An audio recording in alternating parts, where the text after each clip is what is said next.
গোপাল পেশায় একজন কৃষক। স্ত্রী এবং সন্তান নিয়ে চরের মধ্যেই ছোট্ট এক ঘরে তার বসবাস। মা, আকাশের অবস্থা আজকে তেমন ভালো নেই। মনে হচ্ছে যে কোনো সময় ঝড় উঠবে। তুই বেশি জানিস নাকি যে কোনো সময় ঝড় উঠবে মানে?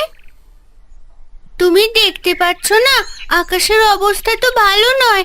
আকাশে মেঘ করেছে। আরে কিচ্ছু হবে না, ওই রকম মেঘ আসে আর যায়। আমরা এত বছর ধরে এখানে থাকি, আমাদের থেকে তুই বেশি জানিস নাকি? আমার কথা তো শুনছো না? যখন ঝড় উঠবে তখন হাড়ে হাড়ে টের পাবে।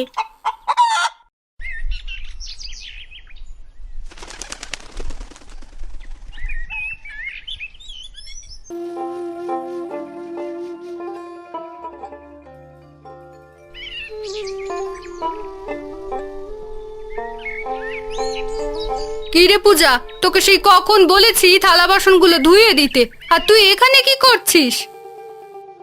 দেখতে পাচ্ছ না, আমি ভেলা তৈরি করছি। এই ভেলাটা কাজে লাগবে। ভেলাটা আবার কোন কাজে লাগবে শুনি? ঘরের কাজ বাদ দিয়ে সব আকাজ করা হচ্ছে। আরে তুমি আমাকে বিরক্ত করো না তো। আমি থালা বাসন ধুয়ে তবেই এখানে এসেছি। তুমি এখন এখান থেকে যাও। আমার কথা সহ্য হচ্ছে না তো আজকে আসুক তোর বাবা, তোর বাবার কাছে আমি নালিশ জানাবো। জানালে জানাও, যখন এই ভেলা দিয়ে বিপদ থেকে রক্ষা পাবে তখন বুঝবে তোমরা। তোকে এসব কাজ করতে হবে না, তুই চল আমার সাথে ঘরে চল। তোকে নিয়ে আমি থাকি মহা যন্ত্রণায়। মহাযন্ত্রণায় আর তোমাকে থাকতে হবে না। তুমি যাও তো এখন এখান থেকে। মা, আমাকে বিরক্ত করো না বললাম।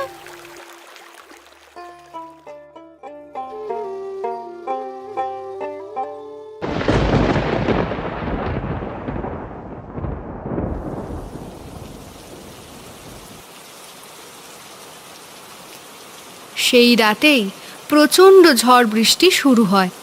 এক পর্যায়ে নদীর জল গোপালের ঘরে চলে আসে। এখন কি করব আমরা? এক তো বাঁচার কোনো পথ খুঁজেই পাচ্ছি না। কি করব বলো তো? আমিও তো কিছুই বুঝতে পারছি না গো। মনে হচ্ছে এই দুরবস্থা থেকে আমরা মুক্তি পাবো না। শেষে কিনা এই মেয়েটাকে নিয়ে এভাবে জলে ডুবে মরতে হবে? তোমরা চিন্তা করো না, আমার কাছে ভেলা আছে। আমরা ভেলায় চড়ে আজকের মতো জীবনটা বাঁচিয়ে নেব। তাই তো, পূজার কাছে তো ভেলা রয়েছে। ও তো আজকে কলা গাছ দিয়ে ভেলা বানিয়েছিল। দেখলে, আমি তোমাদেরকে বলেছিলাম না আজকে ঝড় উঠবে, কিন্তু তোমরা তো কথা বিশ্বাসই করলে না।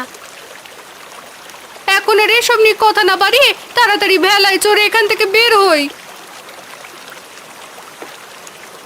সবাই মিলে ভেলায় চড়ে সেই চর থেকে বেরিয়ে আসে।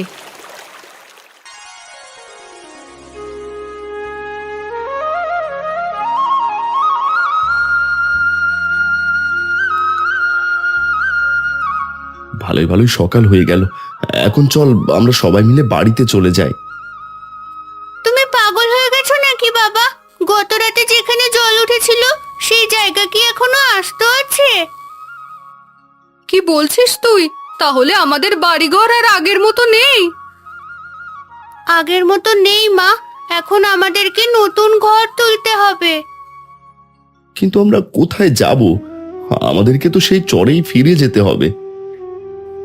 না বাবা, এই যে দেখছো বাঁশবাগান, জায়গাটা বেশ উঁচু। এখানে জল উঠতেই পারবে না। তুই কি এই বাঁশ বাগানেই ঘর তোলার কথা বলছিস? কিন্তু ঘর তুলবো কিভাবে? টাকা পয়সা নেই তো। টাকা পয়সা লাগবে না, আমরা এই বাঁশবাগানে বাঁশ এবং বাঁশপাতা দিয়ে ঘর বানাবো। পূজা কিন্তু কথাটা মন্দ বলেনি। চলো আমরা সেটাই শুরু করি। এরপর গোপালের পরিবার মিলে একটা বড় উঁচু ঘর তৈরি করার কাজে লেগে পড়ে।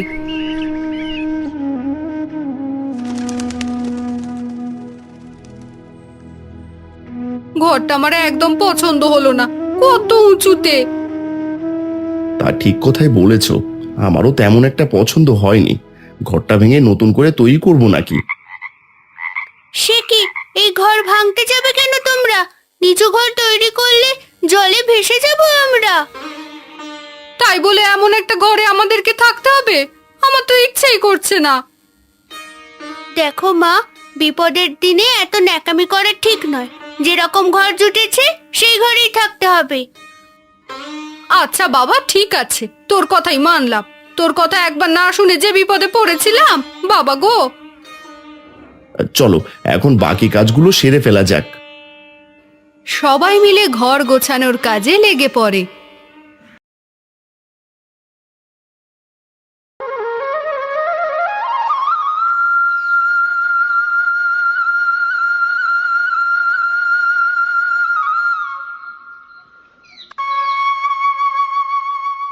দেখ আনন্দ, কে এসেছে আমাদের বাজারে বাজার করতে?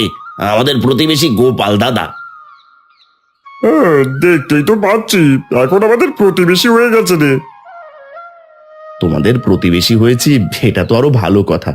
এখন তোমাদের পাশাপাশি থাকছি, বিপদে আপদে সাহায্য পাবো।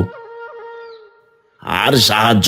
যে একটা ঘর তুলেছো দেখলাম, সেই ঘরে কিভাবে ওঠো তোমরা? মই বেয়ে নাকি? কি আর করব বলো, ঝড়ের যে অবস্থা তাতে ঘর আর যে কোনো সময় যে জলে তলিয়ে যেতে পারে। তাই বলে এরকম একটা অদ্ভুত ঘর তুললে তোমরা? অদ্ভুত ঘর তো কি হয়েছে, বিপদে কাজে আসলেই হলো। গোপাল মন খারাপ করে সেখান থেকে চলে যায়।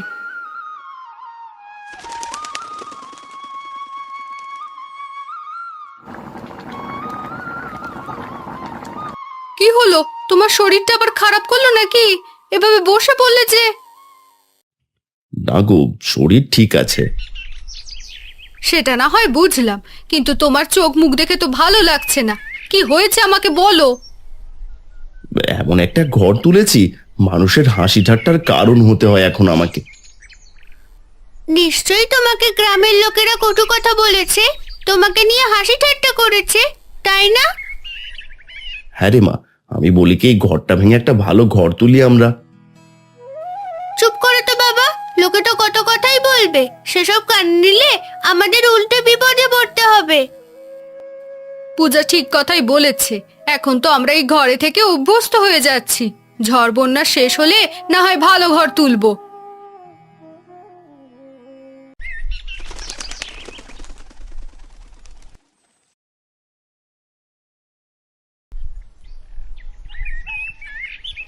দুদিন পরেই গ্রামে একটা বড় ভোজের আয়োজন করা হয়, কিন্তু সেই ভোজে গোপালের পরিবারকে নেমন্তন্ন করা হয়নি।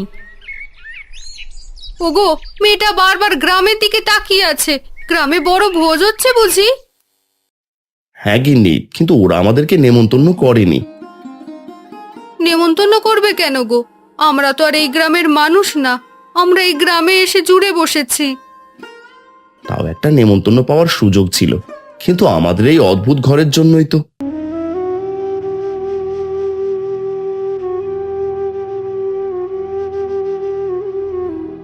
মাঠে আনন্দ ও হরি কাজ করছে। পূজা তাদের কাছে যায়। কি গো মেয়ে, তুমি আবার কে? এখানে কি করছো দুপুরবেলা? আমাকে চিনতে পারলেন না? আমি তো গোপালের মেয়ে। আমরা কদিন আগে এই গ্রামে এসেছি।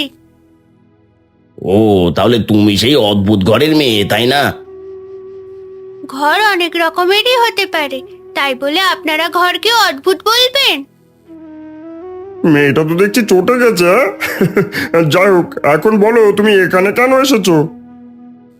গ্রামবাসীদের একটা খবর দিয়ে দেবেন, প্রচন্ড ঝড় বৃষ্টি হবে। সবাই যেন সতর্কতা অবলম্বন করে।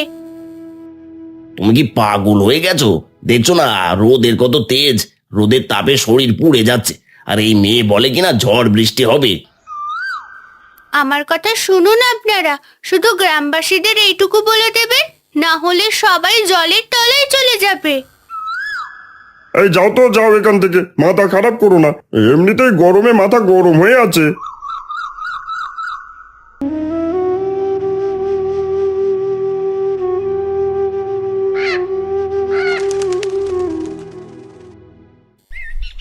আমি বলি কি বাবা, আগামী কয়েকদিন চলার মতো খাবার দাবার সব ঠিক করে রাখো।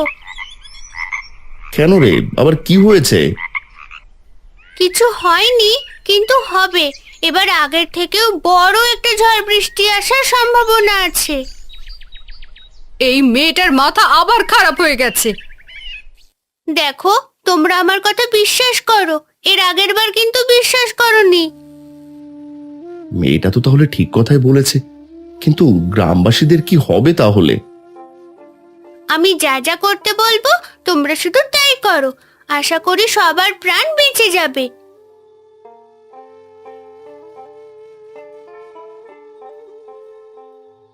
আপনারা সবাই মন দিয়ে শুনুন, আমি আপনাদের সাথে কিছু গুরুত্বপূর্ণ কথা বলতে এসেছি। এই মেয়েটা আবার কি বলবে? এই মেয়েটা তো সেই উল্টো পাল্টা কথাই বলে যাবে আমাদের। আরে না না, আপনারা ভুল ভাবছেন। আমি এসেছি আমাদের বাড়িতে নেমন্তন্ন করার জন্য। নেমন্তন্ন? কিন্তু তোমাদের বাড়িতে কিসের নেমন্তন্ন? হ্যাঁ? আমরা সেই নেমন্তন্নে যাবই বা কেন? আমরা আপনাদের গ্রামে এসেছি, আপনারা আমাদেরকে আশ্রয় দিয়েছেন, এটা আপনাদের প্রাপ্য। কিন্তু তোমাদের তো আমাদের গ্রামের মানুষ হিসাবে মেনে নিই না আমরা। সেই কারণেই তো আপনাদের সাথে ঘনিষ্ঠতা বাড়াতে চাইছি। আপনারা দয়া করে চলে আসবেন। ঠিক আছে, তাহলে আমরা সবাই গেলাম। আর তোমাদের এই গ্রামের মানুষ হিসেবে মেনে নিতে আমাদেরও আর কোনো সমস্যা নেই।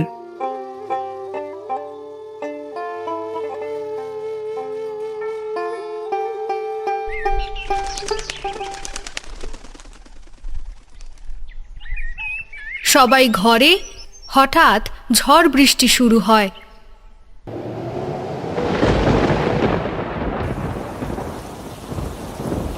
এ কি, এ তো দেখছি ঝড় বৃষ্টি শুরু হয়েছে, কিন্তু ঝড় বৃষ্টি তো হওয়ার কথা ছিল না। ঝড় বৃষ্টি হওয়ার কথা ছিল, কিন্তু আপনারা আমার কথা শোনেননি। তাহলে এখন কি হবে? কি আর হবে, আপনারা এখন নিরাপদ আছেন। আমি কৌশলে আপনাদেরকে নিরাপদ স্থানে নিয়ে এসেছি। আপনারা দাদা খুব ভালো, আপনার মেয়েটা খুব বুদ্ধিমতী। ও আসলেই বুদ্ধিমতী। ও কিভাবে এত কিছু টের পায় সেটা আমরা জানিও না। সেসব কথা পরে, এখন মাংস পোলাও ঠান্ডা হয়ে যাচ্ছে, সবাই মিলে মাংস পোলাও খাও। এই ঝড় বৃষ্টিতে গরম গরম মাংস পোলাও, এ তো মেঘ না চাইতেই জল। চলো চলো, খাওয়া যাক। এরপর গ্রামের সবাই মিলে পুরো বর্ষায় নিরাপদ থাকার জন্য সেই বাঁশ বাগানেই আরো বড় ঘর তৈরি করে। সবার মিলিত প্রচেষ্টায় এই বড় বিপদ থেকে তারা রক্ষা পায়।